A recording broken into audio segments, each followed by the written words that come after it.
રાજકોટ મહાનગરપાલિકા દ્વારા રાજકોટ શહેરના નગરજનો માટે ભારતીય જનતા પાર્ટીના શાસકો રાજકોટ શહેરના પ્રજાજનોના આશીર્વાદથી અમે લોકો 45 વર્ષથી કામ કરી રહ્યા છીએ। અમે આ મહાનગરપાલિકાને સત્તાનું સાધન નથી ગણતા, સેવાનું સાધન જ્યારે ગણતા હોય ત્યારે રાજકોટમાં કોઈ પણ પ્રકારની પ્રવૃત્તિઓ, ગેરવ્યાજબી પ્રવૃત્તિઓ અમે ક્યારેય ચલાવી લેવાના નથી।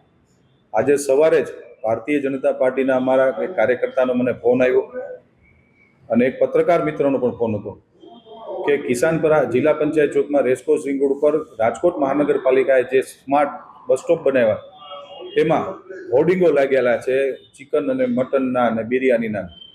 આ પ્રકારના હોર્ડિંગો લાગ્યા છે જે ગેરવ્યાજબી છે।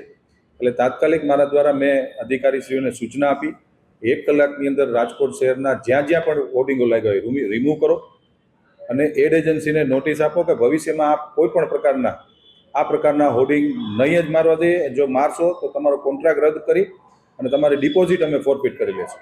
નિયમ રાજકોટ મહાનગરપાલિકાના એવા હોય છે કે જ્યારે કોઈ પણ હોર્ડિંગની પોલિસી બનાવતા હોય અથવા બસ સ્ટોપમાં હોર્ડિંગની પોલિસી બનાવતા હોય છે ત્યારે એડ એજન્સી એના ટેન્ડરો ભરતા હોય છે, પરંતુ આ પ્રકારના કોઈ નિયમો કે આવી જાહેરાત ન કરી એવો કોઈ નિયમ નહોતો, પરંતુ આજે અમારા ધ્યાનમાં આવ્યું છે એટલે ભવિષ્યમાં આ પ્રકારના પણ અમે નિયમ રાજકોટ મહાનગરપાલિકા બનાવશે।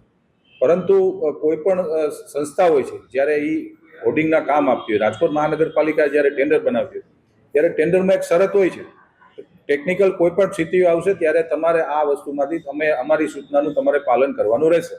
દાખલા તરીકે આપણે હોર્ડિંગની અંદર કોઈ પણ એવા અભદ્ર ચિત્રો જ્યારે રાજકોટમાં લગાડ્યા હતા ત્યારે ભૂતકાળની અંદર રાજકોટ મહાનગરપાલિકા એ પ્રકારના હોર્ડિંગો કાઢી નાખ્યા છે કે જે બેન દીકરીઓ જોઈ ન શકે એ પ્રકારના અનેક વખત થયા છે અને મહાનગરપાલિકાએ હોર્ડિંગો રિમૂવ કર્યા છે। એવી જ રીતે આજે આ પ્રકારના જે હોર્ડિંગ હતા એ અમે રિમૂવ કર્યા છે અને ભવિષ્યમાં ક્યારે પણ ન થાય એની અમે મારા દ્વારા સૂચના આપવામાં આવી છે। એને અમે એડ એજન્સીને અત્યારે નોટિસ ઇસ્યુ કરીએ છીએ અને ભવિષ્યમાં જો ભૂલ કરશે તો એને ટેન્ડર રદ કરીને એને જે ડિપોઝિટ કોર્પોરેશનમાં આપી હોય એ ફોરફિટ કરવામાં આવશે।